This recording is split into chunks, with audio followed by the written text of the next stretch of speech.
అందరికీ శ్రీమాత్రే నమః. మీ తెలుగింటి అమ్మాయి లత వ్లాగ్స్. 7 శనివారాల వ్రతము చేసుకుంటానని చెప్పాను కదండీ! 7 శనివారాల వ్రతం ఉదయము శనేశ్వరికి పూజ చేసుకున్నాను. ఈవినింగ్ పూజ ఇలా చేసుకున్నానండి. అస్సలు ఇలా చేసుకుంటానని అస్సలు కూడా అనుకోలేదు. అంత బాగా చేసుకున్నానండి.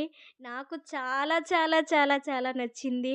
ఇంత బాగా చేసుకుంటానని అస్సలు ఎక్స్‌పెక్ట్ చేయలేదు. కానీ చాలా బాగా అయిందండి. మా అమ్మ, నాన్నని కూడా పిలుచుకున్నానండి. అత్తయ్య, మామయ్య గారు కాలం చేసేశారు. ఇంకా ఇంటికి పెద్ద దిక్కుగా అమ్మా, నాన్న ఉన్నారు. అమ్మా, నాన్ననే పిలుచుకున్నానండి. చాలా చాలా చాలా బాగా అయ్యింది పూజ. అభిషేకం చేసుకున్నాను. గోవిందనామాలు చదువుకున్నాను. చాలా బాగా అయిందండి పూజ మాత్రం.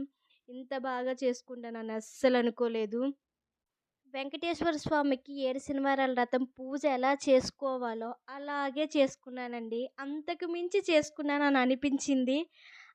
స్వామివారికి నైవేద్యాలు బూరెలొండాను, పులిహోర చేశాను, పరమాన్నం వండాను, కొబ్బరి పచ్చడి చేశాను, రైస్ పెట్టాను, సాంబార్ పెట్టాను.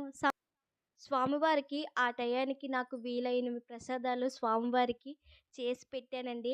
ఆకు వేసి నేనే వడ్డించి పెట్టానండి స్వామివారికి. నాకు మాత్రం చాలా హ్యాపీ అనిపించింది. ఇదేదో లైక్స్ కోసమో, సబ్స్క్రైబ్‌ల కోసం అయితే కాదండి. నా కాన్సెప్ట్ ఎలాంటిదంటే నాకు తెలియనివి 10 మంది దగ్గర నేర్చుకోవాలి. నాకు తెలిసినవి ఒక 10 మందికి షేర్ చేయాలి. ఇదే నా కాన్సెప్ట్ అండి.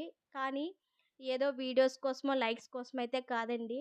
నేను ఇప్పుడైతే వీడియోలు చేస్తున్నానేమో గానేనండి. ఈ వ్రతము 5 సార్లు చేసుకున్నాను. ఇంతకుముందు వీడియోలో కూడా మీకు చెప్పాను. నేనైతే మాత్రం నేనైతే ఇలా చేసుకున్నానండి.